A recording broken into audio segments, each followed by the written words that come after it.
একজন মহিলা ট্রেনের একটা নোংরা পুকুরে একটা কয়েন ফেলে দিয়ে বলে যে এটা খুঁজে পাবে তাকে একদিনের জন্য ছুটি দেওয়া হবে।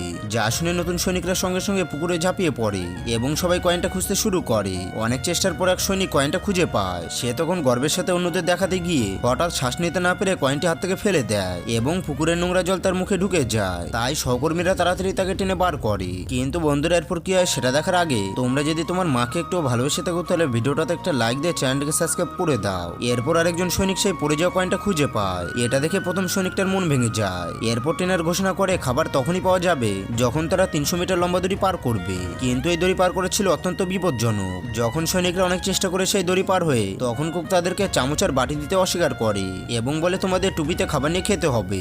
একজন সৈনিক রেগে গিয়ে বলে আপনি আমাদেরকে অপমান করছেন। তখন সেই মহিলা ট্রেনার নিজের টুপিতে খাবার নিয়ে খেতে শুরু করে। তাই ধীরে ধীরে সবাই ট্রেনারের মতন টুপিতে খাবার নিয়ে খেতে শুরু করে। কিন্তু একজন সৈনিক এতে রাজি হয় না। সে টুপিতে খাবার খেতে অপমানজনক মনে করে। তাই সে ট্রেনিং ছেড়ে দেওয়ার সিদ্ধান্ত নেয়। আর বন্ধুরা পার্ট 2 দেখার জন্য কমেন্ট বক্সে বলে যাও।